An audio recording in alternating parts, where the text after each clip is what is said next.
Halo teman-teman, selamat datang di channel Sakir Sarian. Nah, pada kali ini kita akan ngebahas JavaScript.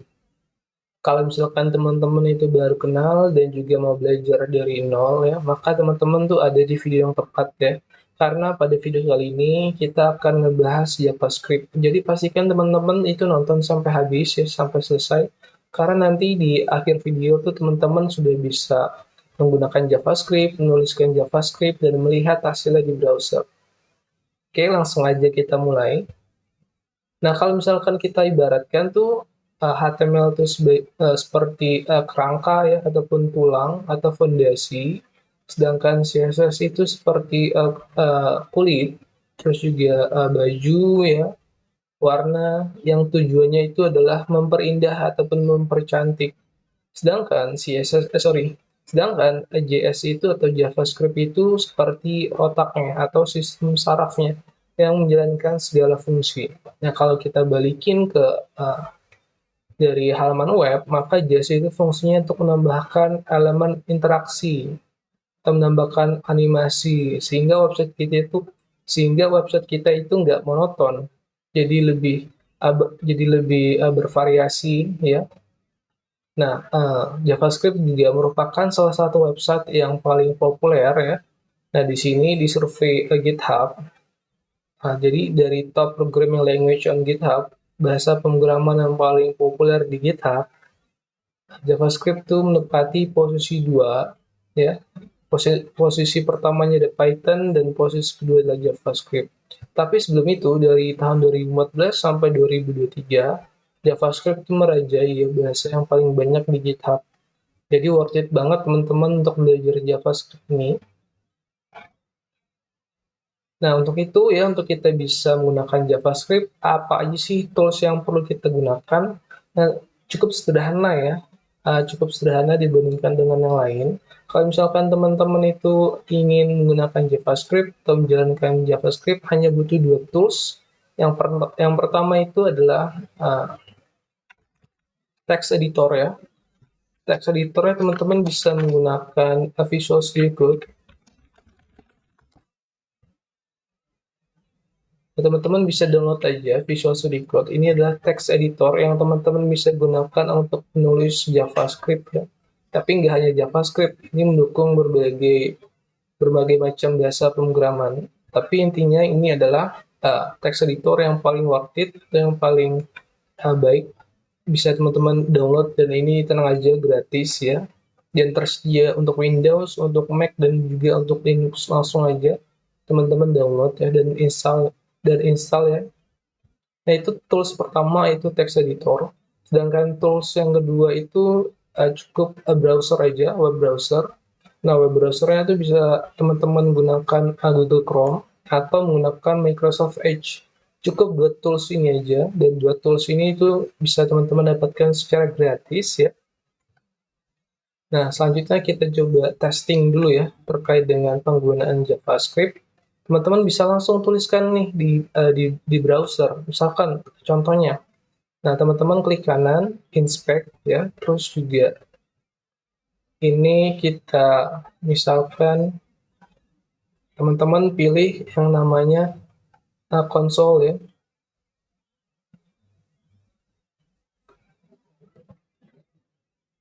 Nah, sorry, ini konsol ya. Ini kita clear dulu. Kalau misalkan teman-teman punya Chrome, ini kita balikin dulu. Ini kita ganti bawah dulu deh, biar enak lihatnya. Terus di sini teman-teman pilih konsol, di Chrome juga ada konsolnya.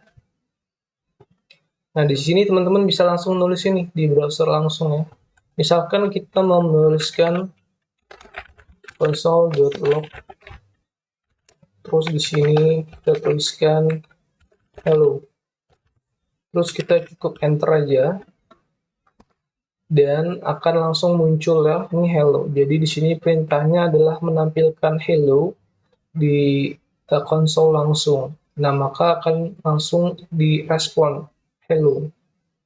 Ini adalah perintah sederhana. Jadi teman-teman kalau untuk testing ya ataupun mencoba JavaScript secara langsung di browser itu bisa menggunakan konsol. Nah, biar lebih enak, kita coba langsung di text editor, kita hubungkan dengan HTML dan CSS. Nah, habis itu langsung kita lihat hasilnya ya. Oke, jadi teman-teman buka dulu VS Code-nya. Oke, udah dibuka, langsung kita buat foldernya. Pertama kita buat HTML-nya dulu. Di sini gue buat dengan nama index.html. Dan oke, kita seperti biasa, kita langsung pakai ini dulu, kita pakai shortcut-nya seperti tadi ya. Terus di sini kita tuliskan tutorial JavaScript. Terus di sini misalkan kita pakai H1 ya sebagai heading ataupun title. Di sini kita tulis belajar JavaScript, kita save ya. Terus kemudian kita lihat dulu hasilnya di browser itu seperti apa. Ini kita buka foldernya, terus kita klik 2 kali. Nah, ini udah muncul ya, udah bisa, udah ditampilkan HTML-nya. Habis itu kita kembali. Dan di sini ada 3 cara untuk kita bisa menuliskan JavaScript ya. Misalkan ini yang pertama itu ada cara inline. Inline ya. Inline-nya itu maksudnya langsung di dalam uh, elemen ya, atau di tag-nya. Misalkan di sini kita buat button ya, kita buat tag button. Di sini misalkan klik saya, kita lihat dulu hasilnya ya. Di browser itu seperti apa nih, kita refresh. Nah, maka akan muncul button ya. Di sini pas kita klik itu nggak terjadi apa-apa. Tapi nanti kita akan coba tambahkan JavaScript-nya di dalam tombol ini.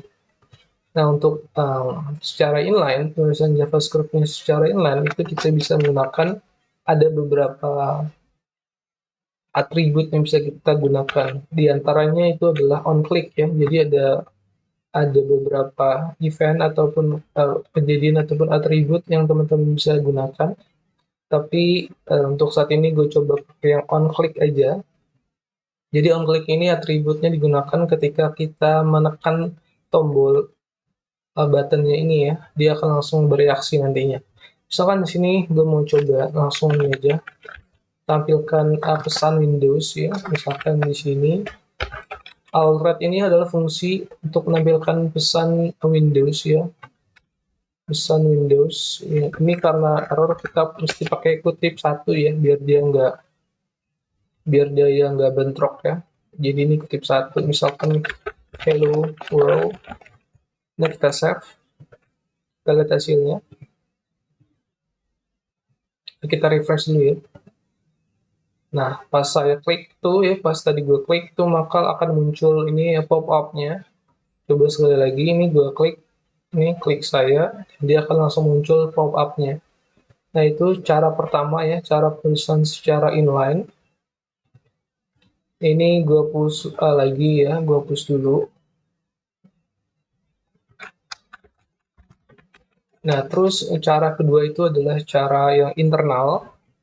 Nah, cara penulisannya tuh biasanya best practice-nya itu kita masukin di dalam tag body. Terus kita menggunakan tag script.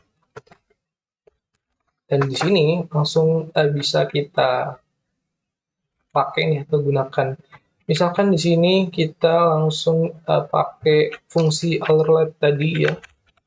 Berarti misalkan langsung kita pakai ya. Kita gunakan fungsi langsung pop-up-nya tuh ya. Kita lihat lagi, ini pas di refresh, maka dia langsung muncul hello world-nya ya, pop-up-nya.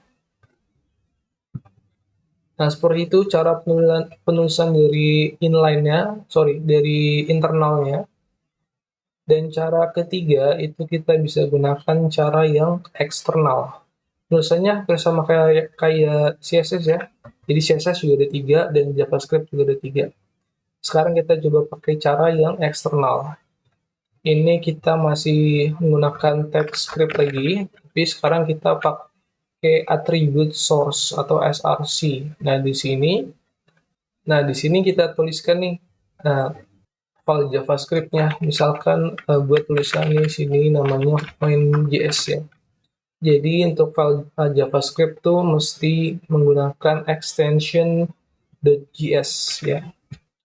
Terus di sini ini di save dulu. Terus di sini gue buat filenya dengan nama yang sama main.js. Nah di sini misalkan ini gue mau tulis yang sederhana dulu aja ya. Yang sederhana. Ini kita balik lagi ke konsol aja deh. Console.log.